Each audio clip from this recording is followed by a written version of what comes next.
My next guest, I suppose, I was delighted when I sat down and thought about people that, when I said to Declan, who could I interview over the year, different names come to hand, and the first name that came up was Eddie. I've known Eddie for a long time. I think for those that know anything about sport, Eddie O'Sullivan would be commonly known as one of the best technical coaches in the world, still is.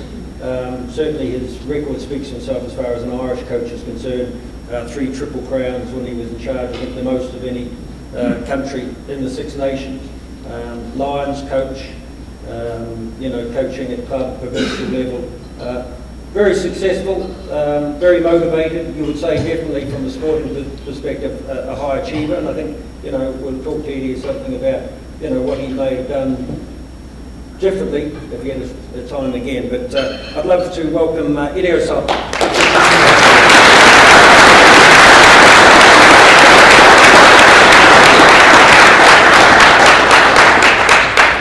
Thanks, Eddie. I suppose first and foremost what people here have come along here tonight is I guess to see again what sort of mindset or what sort of culture you need to build to build first of all maybe on an individual point of view as far as you being an ex-player and dealing with players at the top level, the O'Driscolls, the O'Connells, these guys, what sort of mindset they have. And then maybe moving on to how you create that culture. I know it's not a matter of just being a coach and just coming in and saying, okay, this is the way we've always done it. You had to make a lot of changes, you had to introduce players, you had to drop them. So first of all, from your experience in dealing with rugby players at the very highest level, both with the Lions of course and with Ireland, what sort of mindset, in your opinion, first on an individual point of view, makes a winner, makes a high achiever like an O'Driscoll, like an O'Connell, like an O'Gara? Well, I suppose players fall into 3 categories. Like there's 2 actually, there's good and there's great. And the good fall into 2 categories. Some players are good because just talent, just born with it. They can kick the ball, they can pass on both hands, and they're always good. And most of them have no idea how they can do it, those categories. And I suppose one great example is you would have known was Susan Brooke. Extraordinarily talented player, and so he just born with it. In the other kind of player who works and works and works and works, to get the very last amount of improvement over their game. So they're good players because they have either talent or they're great work. The great players combine those 2 things.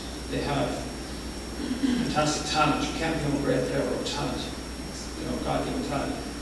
But you can't become a great player unless you have the motivation and the drive to maximise that talent. So I've been very fortunate as a coach. I've worked with people like Keith Wood was the first player, was my first captain for Ireland. Obviously Brian O'Driscoll, Paul O'Connell, Roman O'Gara, and we were down in the game as the greats.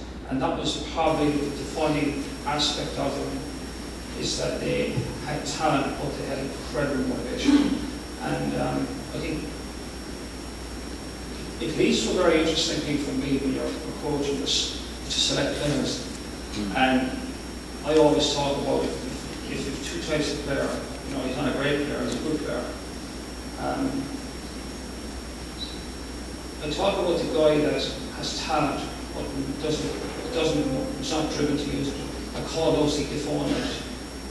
And I get rid of if onlys. I just get rid of them because they break their heart. Because you must know that the guy is an if only he's trying to train, if only he'd try harder, if only he'd focus, if only.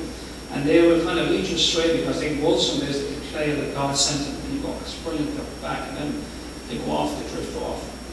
And the if onlys are guys that, you can't really, in the long run, they can do certain things and they have one-off moments. But my experience, when the chips are down, you're in the trenches, and it's do or die, the if onlys are one of the bus, It's the other guys who work their socks off. They put so much into getting where they've got to. And they're never going to be great. They're going to be good, but they're good for the right reason. That must get tough from a selection point of view at times, though, mustn't it? Because you've got the guy there, and I've coached it, not at that level, but you've got the guy there that sweats buckets, and he's up and down the field, and he's at every training on time. Then you get the talented guy. Now, I know it's a bit different the professional area because they'll be dropped, but then you get the talented guy that can win games for you, but at the end of the day could also let you down. You know, as a coach, like how do you decide which of those players that you go for? I go for the grafter. Because he also helps the team ethos, does it? Yeah, because exactly that reason, Brent. If you let the guy come and go or perform on his terms, by setting a team culture around those parameters, and your core values which underpin your team, every team has to be underpinned by core values, which the players decide on. But once those core values are set, they're not just hung on the wall, they actually have to be activated. You have to live by them, and they are a compass for your leadership. Your leaders believe in the core values of the team, and a lot of people, somebody who's only, isn't that motivated, usually lets you down. And if you let them write the regulations, it works around them. But the team culture will struggle. That's very relevant to people here that are working in business, isn't it? As managers itself, take away the sporting side of it, but to have people there that are in your business that are talented but not particularly motivated and not along the same lines as you, that's a disaster waiting to happen, isn't it, if you take that person on? And I always say that, coaching a rugby team is coaching a high performance unit, or trying to achieve the potential of a high performance unit. It's the exact same with business. Every business has potential. You don't really know sometimes until you work harder to get it going and get it up and running where the potential takes you. That's probably the journey worth having. But in terms of goal where you want to get to, in the long term, it's underpinned by a lot of different things. It's underpinned by, and they're simple things. It's underpinned by planning and organisation, good communication. It's underpinned by motivation, goal activation, not goal setting, goal activation.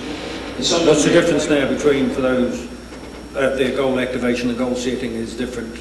Yeah. How? Well, everybody sets goals, and it's the easiest thing in the world. And some people write them down, and they put them in a folder, and they put them in a filing cabinet, and then take them over a year later, and they say, well, actually, very good goals, I keep them again for next year. I've been a bit facetious, but no, I've done that myself. The key to goal setting is they're just a target. You have to now activate them. You've got to find a way of achieving it. And a lot of people set goals with the best intentions, but the next step is the most important. How do you activate your goals? In rugby, I had a belief that firstly, let players set their goals. And we could set goals as individuals or as units, forwards and backs, or as a team. Team goals. And then you have to be able to measure them. That's been measured. We all know that. In rugby, actually, it was quite funny because my point about business and sport, the only difference is, in my view, is time-wise. I mean, usually in business, I'm not a businessman, I presume you get a few months at least before you go off the cliff, maybe 3 or 6 months, or maybe a year if you're lucky, or you find it's going the right direction. Sport's about a week, literally. I mean, Joe Schmidt had a great win last week against Scotland. Now, if he loses on Saturday against Wales, you go from 0 to 0 in a week. Literally. Well, and I'm wanting to redress the past, but yourself, you'd coach those 3 Triple Crowns, you just missed the Grand Slam that one year, you leave, Dick and Kidney comes in year 1, wins the Grand Slam, which is hard to take. But I think the point you make about, I was watching an article, the Ronan O'Gara interview, and when he had written on a piece of tissue paper or something when he was 15 or 16, play for Munster, play for Irish schools, play for Ireland, play the Lions. I think that's the kind of goal setting, because they're achievable. People, you're right, set goals, and I mean, I used to do it as well, and they were way up there, So you were saying that, okay, players might say, this is my goal for next week, but this is the end of the season goal. Well, we always draw a line between outcome goals and performance goals. Outcome goals, like I said to a player, what's your goal? He said, well, I get on the team. I said, that's a bit of a problem. He said, why? So you don't pick the team. It's not in your control. You could play the game of your life. You could be brilliant tonight, make a mistake and not pick you, or decide not to pick you. So they have to own the goal. You have to make me pick you. So how do you do that? Drill down. I remember having this conversation with a famous Irish back when we could play with him. And he had huge potential, and but he had a penchant for doing certain things, like he would take 5 or 10 minutes off in a game, and he didn't fancy defending too much. He used to kind of drop over the defensive line and half about in the back there. But when he had the ball, he was just a monster. He couldn't hold it. He won over 3 people. But you know, playing good at rugby is the balance sheet. It's not like 5 good things, 4 bad things. We're in the black here. No, it doesn't work like that, as you know, because one bad thing could be catastrophic for the team. So I remember sitting down with him because I felt he had the potential to play. And he said to me, why me? And I said, it's not me. And he said, well, what should I do? I said, how do you get on the team? I said, how do you get on the team? And I told him. I said, you keep doing what you're doing with the ball. And then when you're done with the ball, you up your work rate. You get into the defensive line, you make some tackles, you increase your contact area, you get to the rucks more often. And I laid it out for him. I said, you do that. And he said, if I did that, would I get on the team? I said, yeah, it's that simple. And he was looking at me like I had 2 heads. And he knows, you're not having me on here. I said, no, this is what you... And he went off and did it. And he got on the team. And the back end of that story is quite funny, because I still have a good relationship with him. I had to drop him at some point. We went through a cycle and we were going on tour. And he wasn't playing particularly well. He dropped off. And I remember I rang him, and it's like in the bad news. I said, you're not on the tour. And he said, oh, boy. And I said, well, you've gone back to your old habits, and your work rate's down, you're not defending. He said, you know, you're right. He said, I know that myself. He said, my heart's gone out with me, so I'm going to retire, or I'm going to go off to another career. And he was supposed to go. But it was quantifiable. It was quantifiable. And that's the key to goal setting. If you can't activate them if they're not quantifiable. But even in rugby, which is, people think sport is very nebulous and, you know, hard to pin down. You can, like, for example, we know even statistically, if you miss more than 10% of your tackles in a rugby match, there's a good chance you'll lose it. If you make over 90%, a good chance you'll win it. If the back row wants to play for Ireland, he's got to get his tackle count into double figures. If he does get into double figures, it's a problem. You've got to figure out why that's happening. So all those goal settings that the players do, knowing I've got to go today and hit 20 balls or make 10 tackles or 12 tackles, that's the focus that you get in a game where a guy just lives in the moment, just gets the job done, gets the job done, gets the job done. And I suppose you know, what people probably want to know from a business point of view, you know, you created a winning environment, you were successful, you achieved those goals that you set. You know, bringing it down, I suppose, to a sort of a business model, you know, slightly away from sports, but it still applies for managers because that's what you are at the end of the day.